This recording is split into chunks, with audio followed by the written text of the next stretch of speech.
ओम शांति। दिनांक 12 दिसंबर 2024। बाप दादा के साकार मधुर महावाक्य। मीठे बच्चे, यह पढ़ाई जो बाप पढ़ाते हैं इसमें अथाह कमाई है, इसलिए पढ़ाई अच्छी रीति पढ़ते रहो, लिंक कभी ना टूटे। प्रश्न, जो विनाश काल विपरीत बुद्धि हैं, उन्हें तुम्हारी किस बात पर हंसी आती है? उत्तर, तुम जब कहते हो अभी विनाश काल नजदीक है तो उन्हें हंसी आती है। तुम जानते हो बाप यहाँ बैठे तो नहीं रहेंगे। बाप की ड्यूटी है पावन बनाना। जब पावन बन जाएंगे तो यह पुरानी दुनिया विनाश होगी, नई आएगी। यह लड़ाई है ही विनाश के लिए। तुम देवता बनते हो तो इस कलयुगी छीछी सृष्टि पर आ नहीं सकते। ओम शांति। रूहानी बाप बैठ रूहानी बच्चों को समझाते हैं। बच्चे समझते हैं हम बहुत बेसमझ बन गए थे, माया रावण ने बेसमझ बना दिया था। यह भी बच्चे समझते हैं कि बाप को जरूर आना ही है। जबकि नई सृष्टि स्थापन होती है, त्रिमूर्ति का चित्र भी है। ब्रह्मा द्वारा स्थापना, विष्णु द्वारा पालना, शंकर द्वारा विनाश। क्योंकि करन करावनहार तो बाप है ना। एक ही है जो करता है और कराता है। पहले किसका नाम आएगा? जो करता है, फिर जिस द्वारा कराते हैं। करन करावनहार कहा जाता है ना।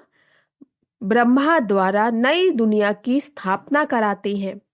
यह भी बच्चे जानते हैं हमारी जो नई दुनिया है, जो हम स्थापन कर रहे हैं, इनका नाम ही है देवी देवताओं की दुनिया।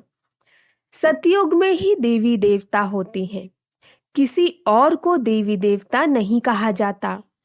वहां मनुष्य होते नहीं, है ही एक देवी देवता धर्म, दूसरा कोई धर्म ही नहीं।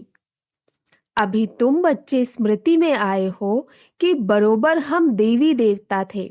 निशानियां भी हैं। इस्लामी, बौद्धी, क्रिश्चियन आदि सबकी अपनी अपनी निशानी है।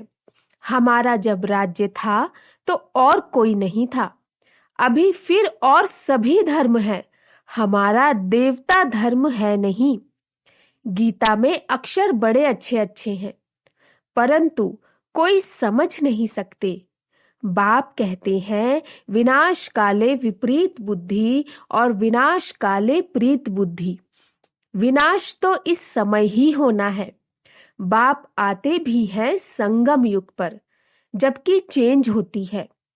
बाप तुम बच्चों को बदले में सब कुछ नया देते हैं। वह सोनार भी है, धोबी भी है, बड़ा व्यापारी भी है। बिरला ही कोई बाप से व्यापार करे।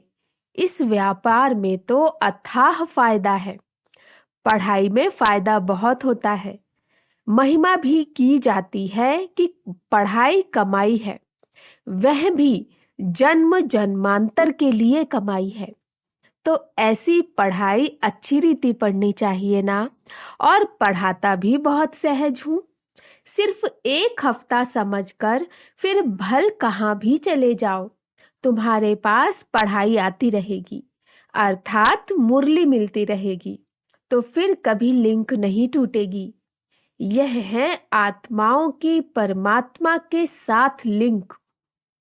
गीता में भी यह अक्षर है, विनाश काले विपरीत बुद्धि विनशंति, प्रीत बुद्धि विजयंती। तुम जानते हो इस समय मनुष्य एक दो को काटते मारते रहते हैं। इन जैसा क्रोध व विकार और कोई में होता नहीं। यह भी गायन है, द्रौपदी ने पुकारा। बाप ने समझाया है तुम सब द्रौपदियां हो। भगवानुवाच। बाप कहते हैं बच्चे, अब विकार में नहीं जाओ, मैं तुमको स्वर्ग में ले चलता हूँ। तुम सिर्फ मुझ बाप को याद करो। अब विनाश काले है ना, किसकी भी सुनते नहीं, लड़ते ही रहते हैं। कितना उनको कहते हैं शांत रहो, परंतु शांत रहते नहीं। अपने बच्चों आदि से बिछुड़कर लड़ाई के मैदान में जाते हैं। कितने मनुष्य मरते ही रहते हैं। मनुष्य की कोई वैल्यू नहीं। अगर वैल्यू है, महिमा है, तो इन देवी देवताओं की। अभी तुम यह बनने का पुरुषार्थ कर रहे हो। तुम्हारी महिमा वास्तव में इन देवताओं से भी जास्ती है। तुमको अभी बाप पढ़ा रहे हैं। कितनी ऊंच पढ़ाई है। पढ़ने वाले बहुत जन्मों के अंत में बिल्कुल ही तमो प्रधान है। मैं तो सदैव सतो प्रधान ही हूं। बाप कहते हैं, मैं तुम बच्चों का ओबीडियंट सर्वेंट बनकर आया हूं। विचार करो, हम कितने छीछी बन गए हैं। बाप ही हमको वाह वाह बनाते हैं। भगवान बैठ मनुष्यों को पढ़ाकर कितना ऊंच बनाते हैं। बाप खुद कहते हैं, मैं बहुत जन्मों के अंत में तुम सबको तमो प्रधान से सतो प्रधान बनाने आया हूं। अभी तुमको पढ़ा रहा हूं।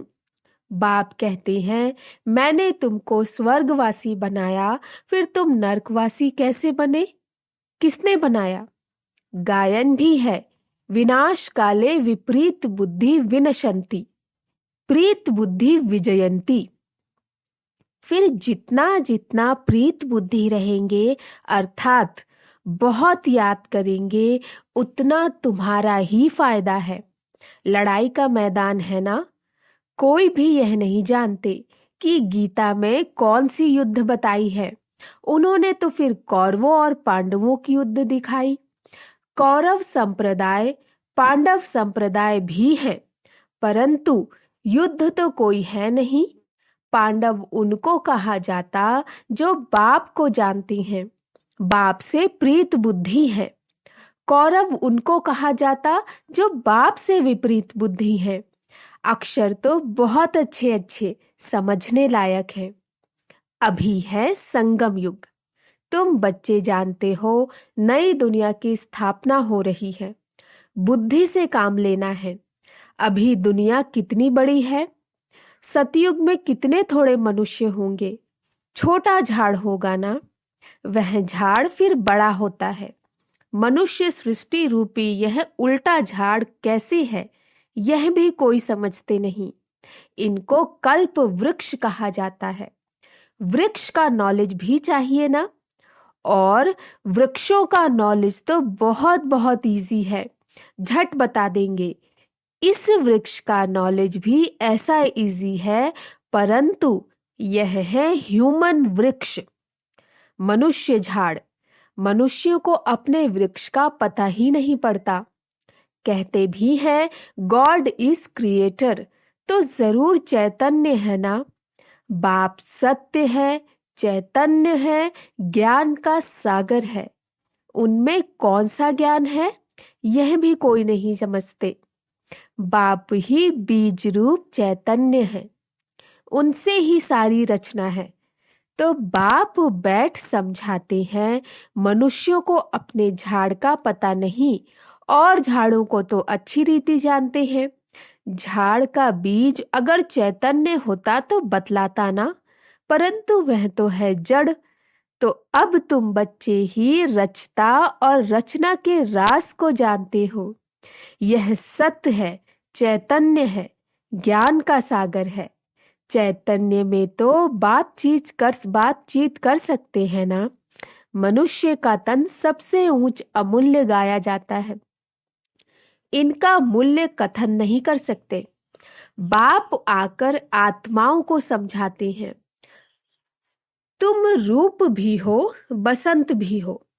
बाप है ज्ञान का सागर, उनसे तुमको रत्न मिलते हैं। यह ज्ञान रत्न है। जिन रत्नों से वह रत्न भी तुमको ढेर मिल जाते हैं। लक्ष्मी नारायण के पास देखो कितने रत्न हैं। हीरे जवाहरों के महलों में रहते हैं। नाम ही है स्वर्ग, जिसके तुम मालिक बनने वाले हो। कोई गरीब को अचानक बड़ी लॉटरी मिलती है तो पागल हो जाते हैं ना। बाप भी कहते हैं, तुमको विश्व की बादशाही मिलती है तो माया कितना ऑपोजिशन करती है।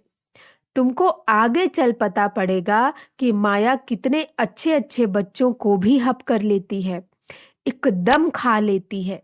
तुमने सर्प को देखा है? मेंढक को कैसे पकड़ता है? जैसे गज को ग्राह हप कर सकते हैं, सर्प मेंढक को एकदम सारे का सारा हप कर लेता है। माया भी ऐसी है, बच्चों को जीते जी पकड़कर एकदम खत्म कर देती है, जो फिर कभी बाप का नाम भी नहीं लेते। योग बल की ताकत तुम्हारे में बहुत कम है, सारा मदार योग बल पर है। जैसे सर्प मेंढक को हप करता है, तुम बच्चे भी सारी बादशाही को हप करते हो। सारे विश्व की बादशाही तुम सेकंड में ले लेंगे। बाप कितना सहज युक्ति बताते हैं, कोई हथियार आदि नहीं। बाप ज्ञान योग के अस्त्र शस्त्र देते हैं, उन्होंने फिर स्थूल हथियार आदि दे दिए। तुम बच्चे इस समय कहते हो हम क्या से क्या बन गए थे। जो चाहे सो कहो, हम ऐसे थे जरूर। भल थे तो मनुष्य ही, परंतु गुण और अवगुण तो होते हैं ना। देवताओं में दैवी गुण है, इसीलिए उन्हों की महिमा गाते हैं। आप सर्वगुण संपन्न, हम निर्गुण हारे में कोई गुण नहीं। इस समय सारी दुनिया ही निर्गुण है, अर्थात एक भी देवताई गुण नहीं है। बाप जो गुण सिखलाने वाले हैं उनको ही नहीं जानते, इसीलिए कहा जाता है विनाश काले विपरीत बुद्धि। अब विनाश तो होना ही है संगम युग पर, जबकि पुरानी दुनिया विनाश होती है और नई दुनिया स्थापन होती है। इनको कहा जाता है विनाश काल। यह है अंतिम विनाश, फिर आधा कल्प कोई लड़ाई आदि होती ही नहीं। मनुष्यों को कुछ भी पता नहीं। विनाश काले विपरीत बुद्धि है तो जरूर पुरानी दुनिया का विनाश होगा ना। इस पुरानी दुनिया में कितनी आपदाएं हैं, मरते ही रहते हैं। बाप इस समय की हालत बतलाते हैं। फर्क तो बहुत है ना। आज भारत का यह हाल है, कल भारत क्या होगा। आज यह है, कल तुम कहाँ होंगे।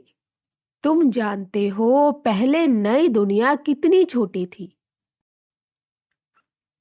वहां तो महलों में कितने हीरे जवाहरात आदि होते हैं। भक्ति मार्ग में भी तुम्हारा मंदिर कोई कम थोड़े ही होता है। सिर्फ कोई एक सोमनाथ का मंदिर थोड़े ही होगा। एक कोई बनाएगा तो उनको देख और भी बनाएंगे। एक सोमनाथ मंदिर से ही कितना लूटा है। फिर बैठ अपना यादगार बनाया है तो दीवारों में पत्थर आदि लगाते हैं। इन पत्थरों की क्या वैल्यू होगी। इतने छोटे से हीरे का भी कितना दाम है।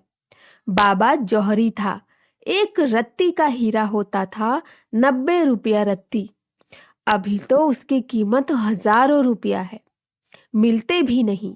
बहुत वैल्यू बढ़ गई है। इस समय विलायत आदि तरफ धन बहुत है, परंतु सतयुग के आगे यह कुछ भी नहीं है। अब बाप कहते हैं विनाश काले विपरीत बुद्धि है। तुम कहते हो विनाश समीप है तो मनुष्य हंसते हैं। बाप कहते हैं मैं कितना समय बैठा रहूंगा, मुझे कोई यहाँ मजा आता है क्या। मैं तो ना सुखी ना दुखी होता हूँ। मेरे ऊपर ड्यूटी है पावन बनाने की। तुम यह थे, अब यह बन गए हो, फिर तुमको ऐसा ऊंचा बनाना है, बनाता हूँ। तुम जानते हो हम फिर वह बनने वाले हैं। अब तुमको यह समझ आई है, हम इन देवी घराने के भांति थे। राजाई थी, फिर ऐसे अपनी राजाई गवाई, फिर और आने लगे। अब यह चक्र पूरा होता है। अभी तुम समझते हो लाखों वर्ष की तो बात ही नहीं। यह लड़ाई है ही विनाश की। उस तरफ तो बहुत आराम से मरेंगे, कोई तकलीफ नहीं होगी, हॉस्पिटल आदि ही नहीं होंगे। कौन बैठ सेवा करेंगे और रोएंगे। वहां तो यह रस्म ही नहीं, उन्हों की मौत सहज होती है। यहाँ तो दुखी होकर मरते हैं, क्योंकि तुमने सुख बहुत उठाया है तो दुख भी तुमको देखना है। खून की नदी यहाँ ही बहेगी। वह समझते हैं यह लड़ाई फिर शांत हो जाएगी, परंतु शांत तो होनी नहीं। मिरुआ मौत मल्लू का शिकार। तुम देवता बनते हो, फिर कलयुगी छीछी सृष्टि पर तो तुम आ नहीं सकते। गीता में भी है भगवान वाच, विनाश भी देखो स्थापना भी देखो। साक्षात्कार हुआ ना, यह साक्षात्कार सब अंत में होंगे। फलाने फलाने यह बनते हैं, फिर उस समय रोएंगे, बहुत पछताएंगे, सजा खाएंगे, नसीब कूटेंगे, लेकिन कर क्या सकेंगे। यह तो 21 जन्मों की लॉटरी है। स्मृति तो आती है ना, साक्षात्कार बिगर किसको सजा नहीं मिल सकती। ट्रिब्यूनल बैठती है ना। अच्छा, मीठे मीठे सिकिलधे बच्चों प्रति मात पिता बाप दादा का याद प्यार और गुड मॉर्निंग। रूहानी बाप की रूहानी बच्चों को नमस्ते। हम रूहानी बच्चों की रूहानी मात पिता बाप दादा को नमस्ते नमस्ते नमस्ते। गुड मॉर्निंग बाबा। धारणा के लिए तार। स्वयं में ज्ञान रत्न धारण कर रूप बसंत बनना है। ज्ञान रत्न से विश्व की बादशाही की लॉटरी लेनी है। दूसरा, इस विनाश काल में बाप से प्रीत रख एक की ही याद में रहना है। ऐसा कोई कर्म नहीं करना जो अंत समय में पछताना पड़े या नसीब कूटना पड़े। वरदान, सदा स्नेही बन उड़ती कला का वरदान प्राप्त करने वाले निश्चित विजयी निश्चिंत भव।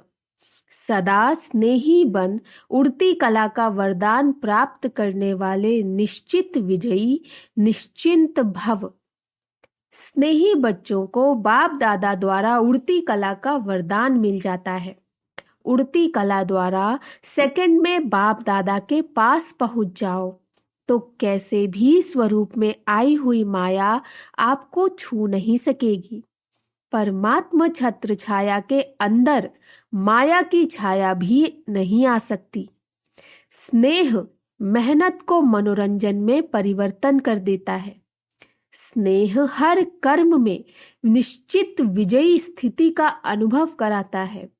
स्नेही बच्चे हर समय निश्चिंत रहते हैं।